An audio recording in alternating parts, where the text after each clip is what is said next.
Hello, I am Curry with Guerrilla Games, and this is a quick how to play video for Brutal Beatdown. So we have our setup, and we have the required action dice. On the reference card here, you can get an easy reminder of the turn sequence order on this side there. So we'll roll the dice. First thing we'll do is apply the attacker die. And the attacker die is very simple. On the left side for the player, a roll of 1 to 3 would go over here.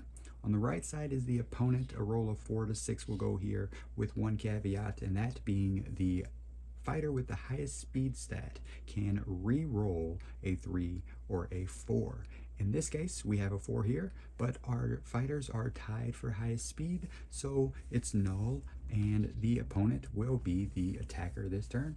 We'll then take the 2 black dice, which are the opponent dice, and we will place them next to the corresponding number. These are telling us which action the opponent will take on his turn, and when we resolve those, we'll resolve them from the bottom to the top. And the last 4 dice are our player dice, which we will now decide how we want to alter. So to alter them, we can plus or minus 1 point from any of them, any one die for a cost of 1 skill point, or we can re-roll any one die for a cost of 1 skill point. We can do that as many times as we want, provided we have the skill points to do so, and we can completely waste them now and not have them for next turn, or we can be more careful with them. It really comes down to what strategy you want to take and how aggressive you want to be as a fighter here. So over here, I can see that when the opponent takes his turn, this cube is going to advance, and this cube's going to advance. So there's nothing I need to defend against necessarily. So I'm going to take this opportunity to try to get a bit of an upper hand here. So, you know what? I'm going to go ahead and attack. That's what I'm going to do. I am going to set these aside because this turn I'm going to spend 1 skill point to alter this die and increase it from a 3 to a 4. And now that I've altered, I will then decide how I want to allocate them. I'm going to spend a 2 die and a 4 die on the hitbox to perform a high kick attack, which will cause 2 points of damage, which is indicated by the amount of diamonds, orange diamonds, that you see above the fight move there. And then I have 2 dice left. This bottom, to perform this low kick attack, I need a 3 and a 4, which I have. So I'm going to do a 3 and a 4 right there. So on my turn, I am going to perform 2 attacks. All right, so I've allocated my dice. Planning phase is ended, the action phase begins, and since the opponent is the attacker, we will resolve from the bottom to the top his first die. And so this one's going to advance onto the +1 skill. His skill is already maxed out, so nothing's going to happen. And then this 5 is going to advance, and that square is blank, so nothing happens there. His turn's over. It is now our turn, and we can resolve our dice in any order that we want. So I'm just going to resolve this low kick. Anytime we successfully attack the opponent, he will attempt to contest it for the cost of 1 skill point. If he does not have the skill points to contest, then he can't, and he'll automatically take the damage. But in this point, at this point, he has 3, so he's going to spend 1. And he's going to roll the amount of contest dice he has. And so he has 3 experience, and so an opponent with 3 experience points has 1 contest dice. So he's going to contest it with this 1 die. He got a 5. I was performing a low kick, so he would have wanted a 1 to block it or a 2 to jump and avoid it. He did not get that. He rolled a 5. And so I'm going to cause 1 point of damage because a low kick has 1 diamond, so that's 1 point of damage. Now, keep in mind, some fighters will have perks or traits that will cause additional damage or maybe even less damage. So always pay attention to what the text says in the middle bottom of each fighter. Now that that fight move's resolved, we're going to resolve the next fight move, which is a high kick, and it'll cause 2 points of damage unless the opponent can defend against it. So he's going to spend his 1 skill point, and he's going to roll his 1 die.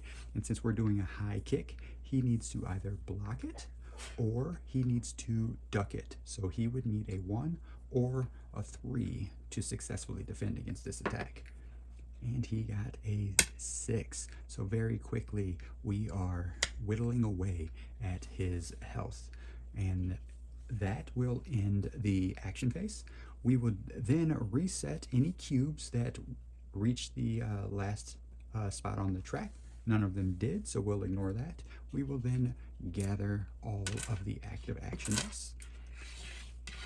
And we will roll again because we're going to start the planning phase over. All right, so we got a 3. We got a 4 next to the 4, a 5 next to the 5, and then we have 4 dice.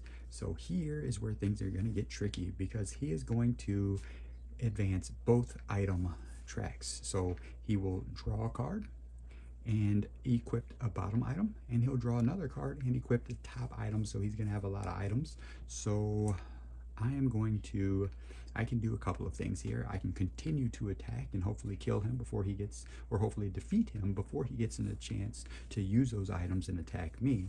But for the sake of the tutorial, let's just do some other things here. In this case, I'm going to spend my 2 dice to equip an item of my own. So I could play 2 dice here that equal 7 or more to increase my skill by 2, or I can play 2 dice that equal 8 or more to increase my energy by 2, or I can play 2 dice that equal 9 or more to draw an item card myself. That's what I'm going to do. I'm going to play 2 dice. Nope. I'm going to spend 1 skill point first to increase, let's see, this die to a 4. All right, so now I've already altered my dice. So I'm going to spend this 5 and this 2 here to plus 2 to my skill points. And then I'm going to spend this 5 and this 4 here to draw an item card on my turn. All right, so the planning phase is ended. We will now resolve the action phase. And since I'm the attacker, I will draw my item card. I see the item. I will pick the top or the bottom. I want to do the top card here, the top item. So I will slide it under my fighter so that only the top item is revealed. And then I will resolve this and increase my skill by 2. So now I'm max back out. I couldn't go over my max amount unless I had a fighter that had a trait that allowed me to do so. But in this case, my max is 3. All right, now it's the opponent's turn, and we will resolve the 4 first. So that will advance. It's going to cost the opponent 1 energy to equip the bottom item. So in this case, it looks like he has a shield. He'll slide that under there. And then he is going to advance that cube and equip the top item. And it looks like he has a pretty painful looking whip. So that'll go under the top there. And all right. Now that ends that turn. So it's good timing. Let's reset the cubes. These 2 cubes have reached the end of the track.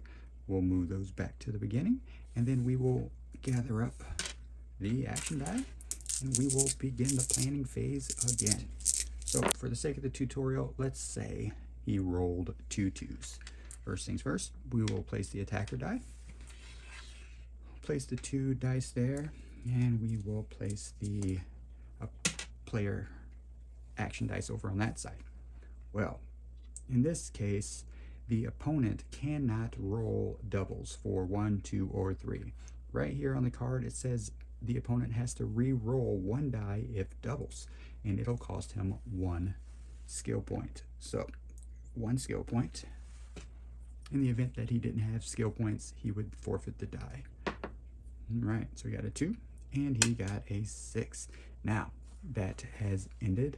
Let's go ahead and figure out what we're going to do. We know that the opponent is going to high attack, and then high punch, and then low punch.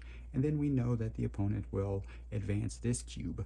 and he will advance it over that +1 energy, which is much needed because he's going to need energy to use these items. So, but the good news is nothing immediately dangerous is going to happen to me. So let's figure this out. Let's go ahead, and I have good dice over here. I'm in a good situation.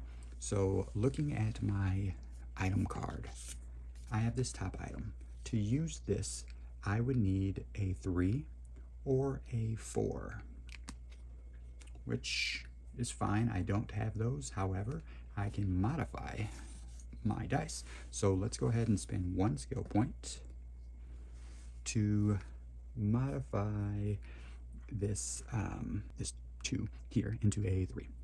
All right, so I'm done modifying or altering my dice. So I'm now going to begin to allocate them, and I'm going to use this 3 die, and I'm going to place it over this icon here, which means I'm going to use my item.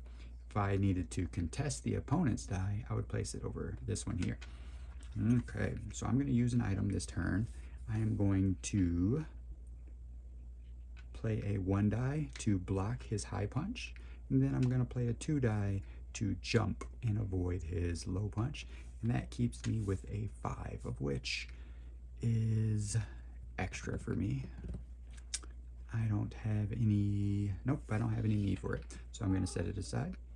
All right, so now the planning phase is ended, the action phases began. We will start on the lowest number. I blocked the first attack. I jumped to avoid the second attack. So we will move up to the next die here, and that cube will advance. The enemy will +1 energy, and the opponent's turn is done. It is now our turn, and here we are going to use the item. So over here, if you recall, whenever we successfully attack using a fight move, the enemy will spend 1 skill point.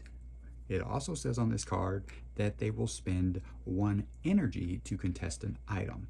So they will exhaust 1 energy.